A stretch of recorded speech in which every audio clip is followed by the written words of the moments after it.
के कोने कोने में YouTube के माध्यम से हमें गुरु मानकर वैदिक संस्कृति का, ज्योतिष, कर्मकांड और साधना का मार्ग में आगे बढ़ने वाले मेरे प्रिय शिष्यों, और YouTube के माध्यम से ही हमें सुनने वाले सज्जन और सन्नारियों, सुनिए वैदिक परंपरा की अलौकिक बातें।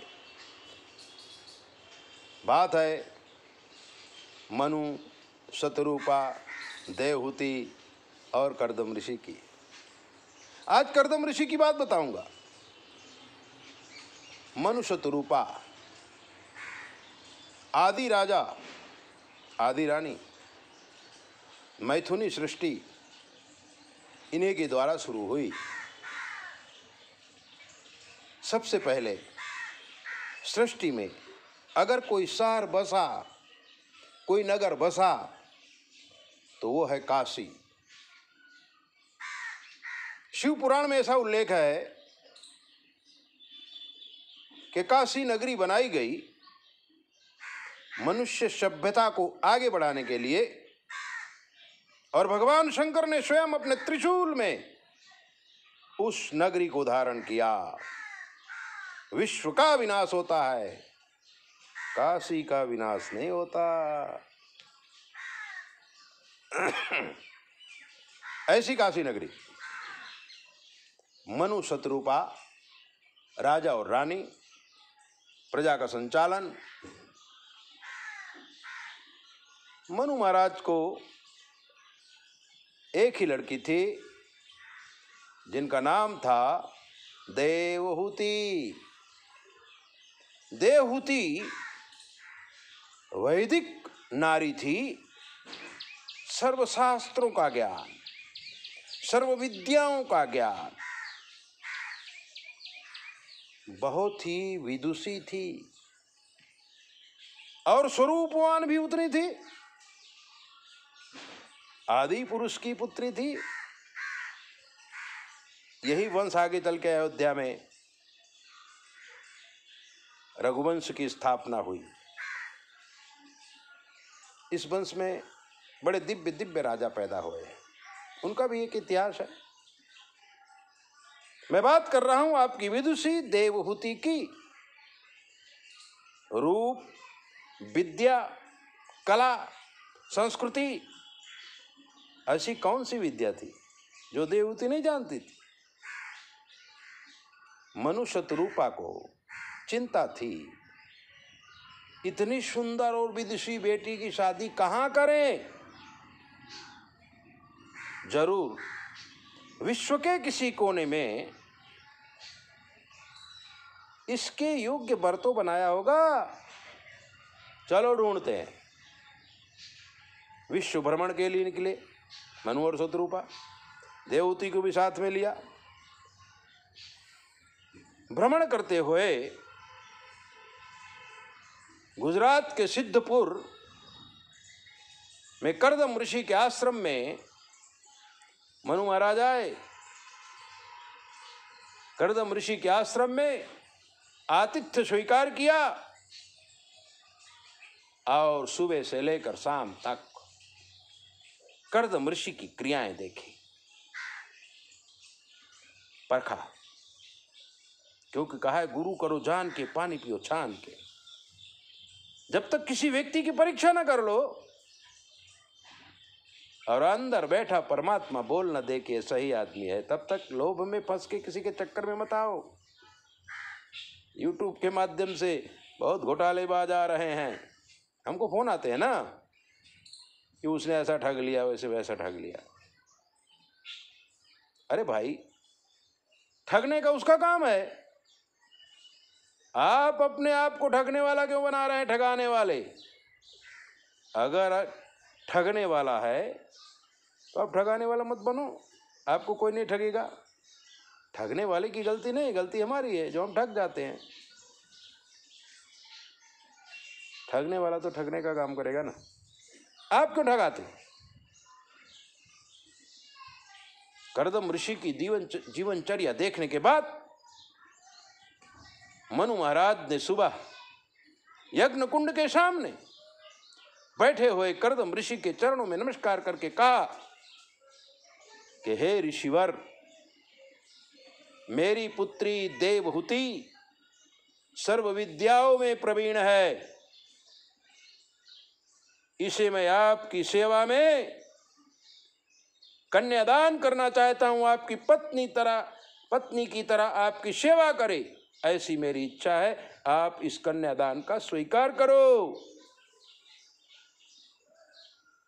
कर्दम ऋषि ने कहा, ये राजकुमारी है, मैं ऋषि कुमार हूं, मैं जंगल में रहता हूं, ये महलों में रहती है, ये कैसे हो सकता है?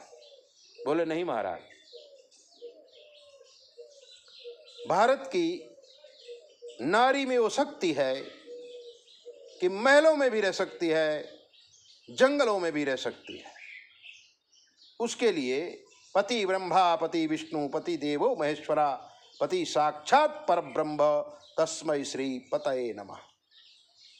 भारत की नारी पति को ही भगवान मानती है, पहले पति की सेवा करती है, फिर भगवान का स्मरण करती है।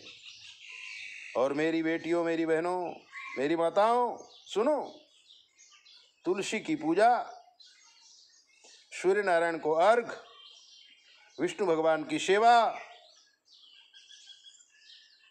इतना, और मेन पति की सेवा।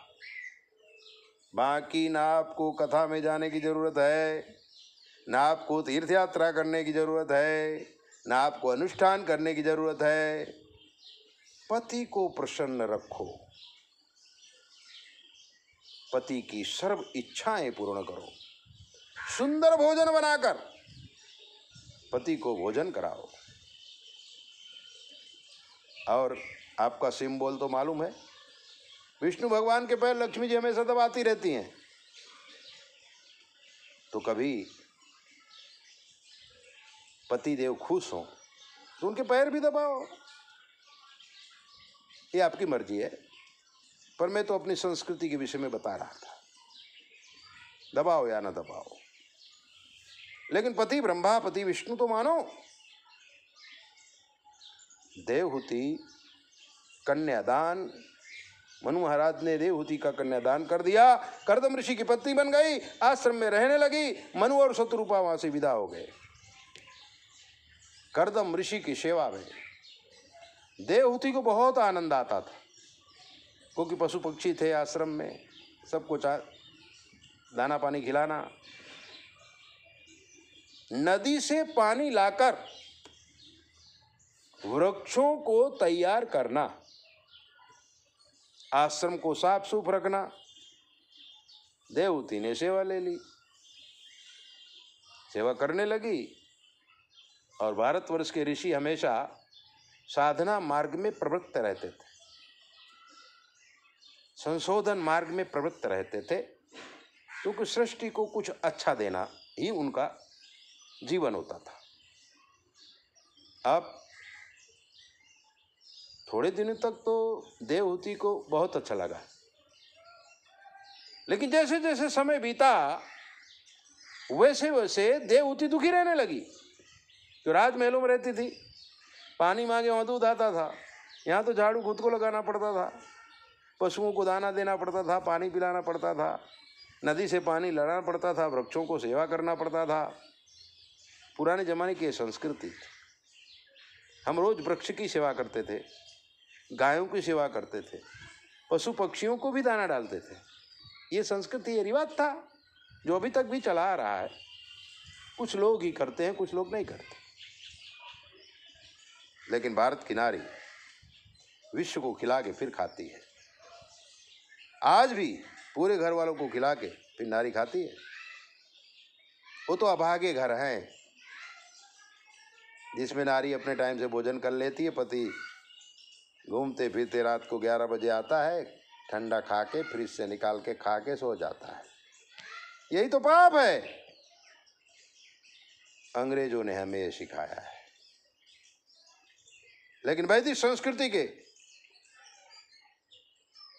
नीचे रहने वाले ऋषियों का जीवन देखो। सती देवहूति उदास रहने लगी, चेहरा मलिन हो गया, तेज चला गया, चिंता होने लगी। और कर्दम ऋषि ने पूछा, क्या बात है? उन्होंने कहा, ये बात है, अपने तप बल के प्रभाव से आकाश में एक महल बनाया, सोना चांदी की दीवारें हीरा रत्न मोती से जड़ित हुई, और देवहूति को कह दिया, चलो आनंद करो। और उन्होंने जो सूर्य की उपासना की, जो श्री के श्लोक बनाए, हिरण्यवर्णाम हरणीम सुवर्ण रजतस्रजाम चंद्राम हिरण्मयीम लक्ष्मीम जात वेदम आवह ताम आवह जात वेदो लक्ष्मी मनपगामनीम, ये श्री सूक्त कर्दम ऋषि ने श्री विद्या को प्रकट करने के लिए बनाया। और सारा वैभव देवहूति को कहा। देवहूति के 9 कन्याएं हुई, अनुसुईया वगैरह उनकी बेटी हैं, सावित्री भी उनकी बेटी है, बहुत सारी बेटी है, 9 बेटी। फिर कपिल मुनि गर्भ में आए, तब कर्दम ऋषि ने कहा, मैं जा रहा हूं तब करने। देवहूति ने कहा, मैं भी चलूंगी। बोले, नहीं, जब ये बच्चा पैदा होगा, तुमको ज्ञान देगा, तब तुम आना। और वही कपिल मुनि पैदा हुए, जो भगवान का अवतार मानते। भागवत में इसकी फिर विस्तृत कहानी है। और कपिल मुनि जो ज्ञान दिया, उसी को सांख्य शास्त्र कहते हैं, तर्क शास्त्र कहते हैं। मित्रों, ऐसे ही दिव्य बातों को जानने के लिए आप हमारी चैनल को सब्सक्राइब करो, लाइक करो। और अगर आपके जीवन में कोई कष्ट है, हमसे पूछ लो, शास्त्र के मत के अनुसार हम आपको जवाब देंगे, बिल्कुल फ्री। 9825200108 पर फोन करके कुछ भी पूछो। जय बोले।